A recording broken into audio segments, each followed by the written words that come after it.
Hello all, we're going to go ahead and take a look at different operations involving radical expressions. We're specifically going to look at some adding, subtracting examples and a multiplication example within this video.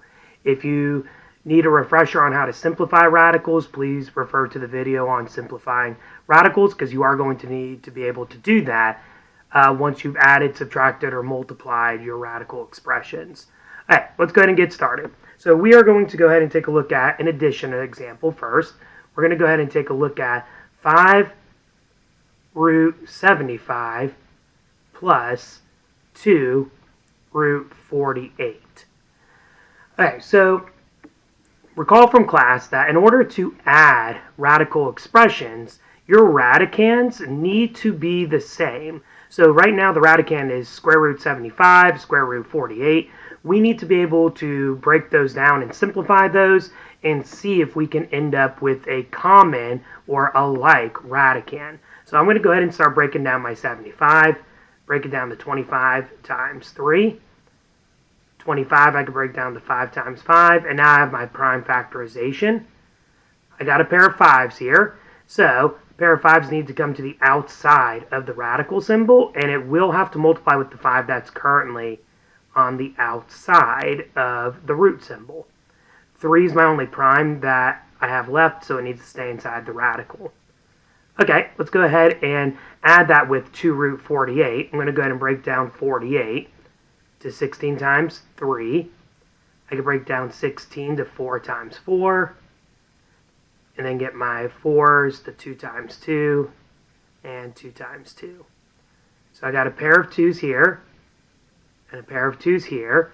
So for every pair that's there, it needs to come out and multiply with this 2 that's currently there. So for my first pair, 1, 2. For my second pair, times another 2. And now with the 2 that was already on the outside of the radical. And notice I have a 3 that's left over. 5 times 5 is 25. Root 3 plus 2 times 2 times 2, that's going to give me 8. Root 3, and notice now my radicands are the same. So I can add the 25 and the 8 together to get 33. My two coefficients, root 3. All right, let's go ahead and take a look at some subtraction. So we're going to go ahead and take a look at 2 root 80 minus root 45. I'm going to go ahead and start breaking down my root 80 and my root 45 to see if I can get some common radicands. So with 80, I'm going to break it down to 8 times 10.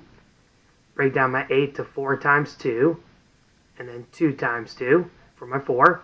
And then break down my 10 to 2 times 5. I got a pair of 2s and a pair of 2s here. So for every pair of 2 that's there, it needs to come out and multiply with this 2. So the first 2 from this pair, another 2 from this pair, and then this 2 that's already on the outside of the radical. And 5 will be left, so that will stay on the inside. That will need to subtract with whatever I break down 45 to. So 9 times 5, break down my 9 to 3 times 3. I have a pair of 3s. So 3 will need to come out from the pair of 3s, and there's nothing there, so I'm going to go ahead and just bring it to the outside. And there'll be a prime of 5 left on the inside. 2 times 2 times 2 is 8 root 5 minus 3 root 5. Notice now I have common radicands, so now I'm allowed to subtract the coefficients 8 and 3 to get 5 root 5 as my final answer, or my most simplified answer, my simplified difference. All right, ladies and gentlemen, let's go ahead and take a look at multiplication. So we're going to go ahead and take a look at 2 root 15 times 4 root 3. All right, now with multiplication, it works a little bit different than addition, subtraction. We are allowed to multiply the coefficients together, so the 2 and the 4, and multiply the radicands together, the 15 and the 3, to get a product. And then once we have that product, we can simplify from there. So 2 times 4, that will give me 8. 15 times 3, that will stay within the radical. 15 times 3 will give me 45. Now, I want to go ahead and double check and see if I could simplify the 45. So I'm going to go ahead and break down 45 to 5 times 9. Break down my 9 to 3 times 3. I have a pair of 3's, so that will need, for the one pair of 3 that I have there, that will need to come to the outside and multiply with the 8. So 3 times 8. There will be a 5 left on the inside. 3 times 8 is 24. Root 5. That would be my final product and my most simplified answer.